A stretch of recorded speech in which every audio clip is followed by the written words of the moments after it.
Kekristenan. Bayangkan kamu baru aja menutup mata untuk terakhir kalinya. Dalam kekristenan, detik itu juga ada penghakiman khusus kayak pintu masuk yang langsung menentukan nasibmu. Ada 3 kemungkinan. Yang pertama surga, tempat kebahagiaan sempurna bersama Tuhan. Digambarkan seperti perjamuan tanpa akhir di kota yang bercahaya. Yang kedua neraka, bukan cuma api, tapi pengucilan total dari kasih ilahi.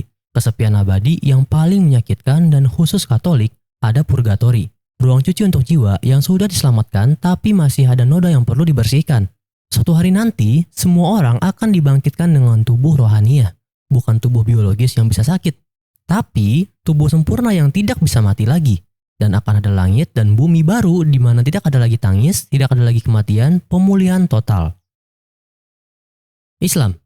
Begitu kamu dikubur, 2 malaikat, Mungkar dan Nakir, datang ke kuburmu. Mereka bertanya 3 pertanyaan sederhana.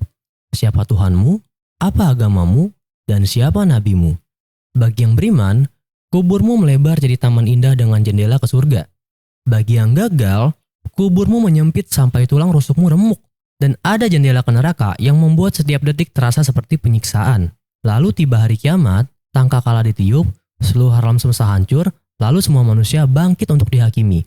Kamu dapat buku catatan amalmu. Kalau di tangan kanan, kamu selamat. Tapi kalau di tangan kiri, maka bersiaplah. Ujian terbesarnya, jembatan Shirathul Mustaqim. Jembatan ini lebih tipis dari rambut dan lebih tajam dari pedang. Membentang di atas neraka. Kecepatan menyeberangnya tergantung cahaya amalmu. Ada yang secepat kilat, ada juga yang merangkak, dan ada juga yang jatuh ke api neraka di bawahnya. Di sepanjang jembatan, ada pengait-pengait besi panas siap mencengkram kaki yang lambat. Yang berhasil, masuk jannah dengan status tingkatan surga. Yang jatuh, masuk jahanam dengan api 70 kali lebih panas dari api dunia.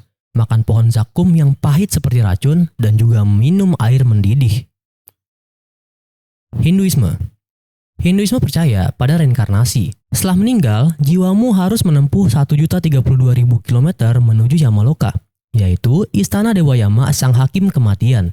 Perjalanan ini butuh waktu 1 tahun, melewati 16 kota dan rintangan berat. Salah satunya menyeberangi sungai Valtarani yang penuh darah, nanah, dan kotoran. Bagi yang berdosa, ini seperti lautan racun yang harus direnang. Di pengadilan Yama, asisten pertama Citragupta membacakan catatan lengkap hidupmu. Tidak ada yang luput, yang baik masuk surga sementara, yang jahat masuk neraka. Neraka dengan hukuman yang sangat spesifik. Kumbipakam, direbus dalam minyak mendidih untuk yang menyakiti makhluk hidup. Taptamurti, dibakar tanpa henti untuk pelanggar moralitas seksual. Raurafam, digigit ular berbisa untuk penipu. Setelah disiksa sampai mati, kamu dipulihkan dan disiksa lagi, berulang kali sampai masa hukumanmu habis. Tapi ini semua sementara. Setelah karma habis, kamu lahir lagi. Siklus terus berulang melewati 8,4 juta bentuk kehidupan sampai kamu mencapai moksa, kebebasan total. Menyatu dengan Brahman, tidak pernah lahir lagi.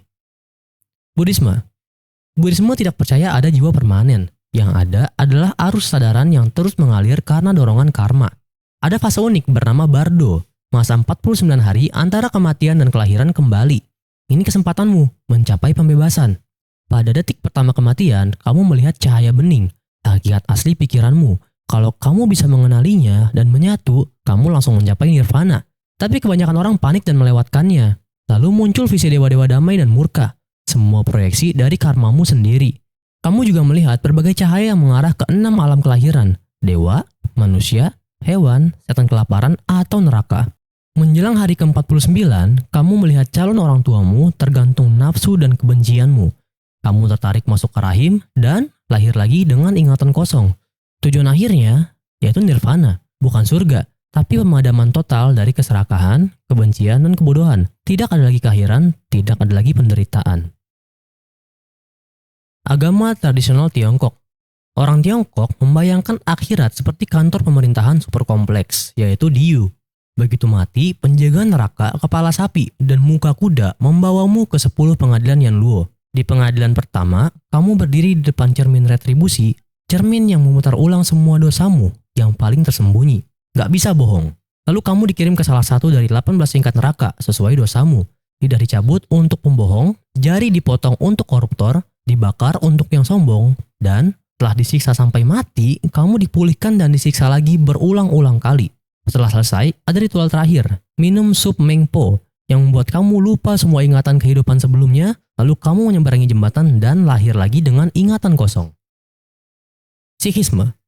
Sikhisme punya pandangan unik. Surga dan neraka bukan tempat fisik, tapi kondisi mental saat hidup. Mereka percaya kehidupan sebagai manusia adalah kesempatan terakhir untuk mencapai pembebasan. Kalau kamu menyia-nyiakannya, kamu akan terlempar kembali. Mungkin lahir sebagai hewan, serangga, bahkan tumbuhan. Tujuan akhir adalah Sachkhand, persatuan total dengan Waheguru atau Tuhan, di mana jiwa melebur seperti setetes air kembali ke samudera. Kamu bisa mencapai ini sebelum mati, namanya Jivan Mukti, hidup dalam kebebasan spiritual.